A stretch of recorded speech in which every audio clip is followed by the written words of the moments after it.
सज्जनों, जय माता की। आज के सत्र में हम नवरात्रि के विभिन्न विषयों पर आपसे चर्चा करने के लिए उपस्थित हुए हैं। तो आज का हमारा पहला विषय है कि नवरात्रि तिथि पे हवन हम अष्टमी को करें, नवमी को करें, किस दिन करें। तो सज्जनों, इसका समाधान हमें रात्रि सूक्त में मिलता है। रात्रि सूक्त में लिखा है कालरात्रि महारात्रि मुहरात्रिश्च दारुणा, अर्थात ये तीन महाशक्तियां जो हैं, महाकाली, महालक्ष्मी, महासरस्वती, ये तीनों ही प्रमुख शक्तियां नवदुर्गा की कही गई हैं। और इन तीनों शक्तियों के जो प्रमुख तिथियां हैं वो सप्तमी तिथि है, अष्टमी तिथि है और नवमी तिथि है। अर्थात हम कालरात्रि सप्तमी तिथि को भी हवन कर सकते हैं, महारात्रि अष्टमी तिथि को भी हवन कर सकते हैं और मुहरात्रि अर्थात नवमी तिथि को भी हवन कार्य संपन्न कर सकते हैं। इसमें बिल्कुल भी संदेह नहीं है कि आपके पुण्य में किसी भी प्रकार की कमी आएगी। आप सप्तमी, अष्टमी, नवमी तिथि जिस दिन आप चाहें उस दिन इस हवन को कर सकते हैं। हवन सप्तमी की तिथि से प्रारंभ हो जाते हैं और जिन लोगों की यहाँ अष्टमी तिथि मनाई जाती है वे अष्टमी को हवन करें, और जिन लोगों की यहाँ नवमी तिथि का महत्व है वे नवमी तिथि को भी हवन संपन्न कर सकते हैं। किसी भी प्रकार के पूर्ण भेद में कोई अंतर नहीं आएगा। ये हवन की बात हुई। अब हम चर्चा करते हैं कि कन्याओं का भोजन किस दिन करें। तो सज्जनों, लोग अक्सर पंचमी तिथि के बाद से ही, पंचमी तिथि से ही कन्याओं का भोजन प्रारंभ कर देते हैं। एक एक कन्या को कई कई घर में भोजन करने के लिए जाना पड़ता है और हमें इस तरह कन्याओं की उपलब्धता कम हो पाती है नवरात्रि में। तो सज्जनों, आप बिल्कुल चिंतित होने की आपको आवश्यकता नहीं है। कन्याएं माता का स्वरूप होती हैं और आप जिस दिन चाहें, पंचमी तिथि से प्रारंभ करके पंचमी को, षष्ठी को, सप्तमी को, अष्टमी को, नवमी को आप 9 कन्याओं को 9 माता मान करके उनका पूजन करके सबसे पहले उनके चरण पखारें। एक एक करके माता को बैठालते जाएं चौकी पे। नीचे एक पात्र में थाली रख करके उनके चरण धोइए। जब सभी माताओं की चरण वंदना हो जाए तब आप उनको तिलक करिए। तिलक करने के पश्चात माता को चुन्नी उड़ाइए। 9 चुन्नी ला करके आप रखें और उन चुनरियों को माता को उड़ाएं और उनको भेंट स्वरूप कुछ फल इत्यादि प्रदान करें।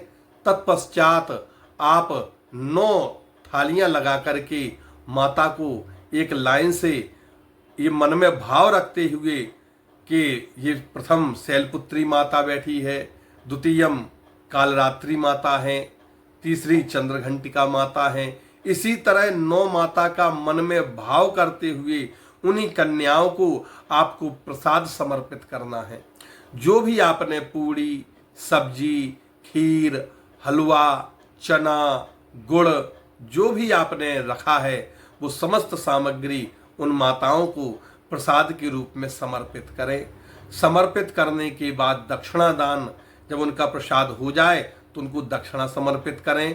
कन्याओं को सिर रख करके प्रणाम करें और उनका हाथ अपने सिर के ऊपर अवश्य रखवाएं और कहें कि हे माता, आप हमें आशीर्वाद अपना प्रदान करिए ताकि हम वर्ष भर सुखी रहें, निरोग रहें, हमारे ऊपर कोई आपत्ति विपत्ति ना हो। ऐसा आशीर्वाद दे करके ही हमारे यहाँ से पदार्पण करें। ऐसे कहते हुए उन कन्याओं की आप विदा करें। आप बिल्कुल परेशान न हो। अगर आपको कन्याएं नहीं मिल रही हैं तो जितनी कन्याएं आपको उपलब्ध हों आपको 9 थालियां ही लगाना है, और जितनी कन्याएं आपको आसानी से, सुविधा से उपलब्ध हो जाती हैं आप अपने घर में भोजन कराएं।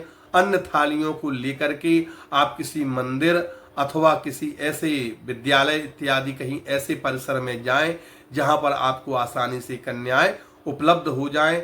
वहां से अनुमति लेकर के आप उन कन्याओं को भोजन करा सकते हैं और आपके पुण्य में कभी कहीं किसी प्रकार से कोई कमी नहीं आएगी। इस तरह भाव रखते हुए यदि आप कन्या पूजन करेंगे और इन कन्याओं की वंदना करना है कि हे माता जगदवंदे जगत पूज्ये सर्वयोगिन्नधीश्वरी पूजाम ग्रहण कौमारी पार्वती वरदा भव, ऐसे मंत्र पढ़ करके इन माताओं को प्रणाम करना चाहिए कि हे माता आप हमारे ऊपर कृपा करो, आप करुणा करने वाली हो, ऐसे ही करुणा हमारे ऊपर बनाए रखो। ऐसे कन्या पूजन करके आप किसी भी दिन पंचमी से लेकर के नवमी तिथि तक कभी भी आप कन्या भोज करा सकते हैं, इसमें कोई संदेह नहीं है। आप अपनी सुविधा से ये कार्य कर सकते हैं। हाँ, नवरात्रि में कन्या भोज जरूर कराएं। तत्पश्चात अब पारण की विधि हम आपको बताते हैं। पारण कैसे करना है, किस तिथि में करना है। तो सज्जनों, नवरात्रि का पर्व 9 दिवसीय है, 9 माताओं को समर्पित है। प्रत्येक माता के लिए एक दिन प्रदान किया गया है। 24 घंटे हमें उन माता का ध्यान आराधन करना है और उनकी छवि को अपने ध्यान में रखना है। ऐसा करते हुए हमें 9 दिन व्यतीत करना है। अब हम पारण को 9वें दिन भी कर सकते हैं। कहते हैं किसी किसी पंचांग में लिखा है कि नवरात्रि का पारण 9वीं तिथि के चतुर्थ चरण में करना चाहिए और कहीं कहीं किसी पंचांग के अनुसार लिखा गया है कि आपको नवरात्रि का पारण नवरात्रि के 9 दिन पूर्ण हो जाने के बाद में, क्योंकि वो कहते हैं कि ये एक दिन एक माता के लिए समर्पित है। अतः आप 9वें दिन भी पूर्ण व्रत रह करके 10वीं अर्थात दशहरा के दिन आप अपने व्रत का पारण करिए। तो सज्जनों, ये दोनों विधियां शास्त्र सम्मत हैं। शास्त्रों में दोनों प्रकार के आदेश हमें दिए गए हैं। तो शास्त्र आदेश करता है कि आपको 9वीं तिथि के चतुर्थ चरण में व्रत का पारण कर लेना है अथवा 10वीं तिथि में दशहरा के दिन आपको व्रत का पारण करना है। आप इस तरह किसी भी दिन पारण कर सकते हैं, जिस दिन आप चाहें, जिस दिन आपको सुविधा हो और जिस दिन आपके मन में भाव हो, आप उसी दिन नवरात्रि के व्रत का पारण कीजिए। आप ये बिल्कुल मत सोचना कि हम अगर 9वीं तिथि के चतुर्थ चरण में पारण कर लेंगे तो हमारी नवरात्रि का व्रत खंडित हो जाएगा, हमें व्रत का कोई पुण्य प्राप्त नहीं होगा। तो सज्जनों, ऐसा नहीं है, आपको बराबर पुण्य प्राप्त होगा। और 1 अक्टूबर को 9वीं तिथि है और 2 अक्टूबर को दशहरा है। 9वीं तिथि का पारण आपको प्रातः 10:30 बजे से लेकर के अर्थात 10:30 बजे से लेकर के 2:30 तक अर्थात दोपहर के 2:30 बजे के बीच में कर लेना है। और अगर आप अपना पारण 10वीं तिथि को करना चाहते हैं तो आपको 2 तारीख को सूर्य उदय के पश्चात भगवान का पूजन पाठ करने के बाद में अपने व्रत के पारण को करना है। ऐसे आप 9वीं और 10वीं किसी भी दिन अपने व्रत का पारण कर सकते हैं। इसमें कहीं कोई दिक्कत की बात नहीं है, कहीं कोई संदेह नहीं है। आप जब चाहें तब व्रत का पारण करें। आपके लिए माता सरल, सौम्य, सहज ही रहेंगी। आपको इसके व्रत के पुण्य में कोई भी अंतर नहीं आएगा।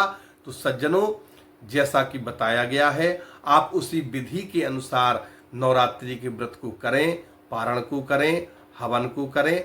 हवन में क्या क्या सामग्रियां लगानी चाहिए, कितनी कितनी मात्रा में शास्त्र विधि के अनुसार लगानी चाहिए, इसका वीडियो मैंने YouTube पर अपलोड कर दिया है। आप उसे देख करके इस सामग्री को भी चयन कर सकते हैं। आगे के सत्र में हम पुनः आपसे मिलेंगे, तब तक के लिए विश्राम लेते हैं। अगर आप हमारे चैनल पर नए हैं तो कृपया वीडियो को लाइक करें, चैनल को सब्सक्राइब करें, जनहित में वीडियो को आगे की ओर शेयर करें। पुनः मिलते हैं। जय माता की।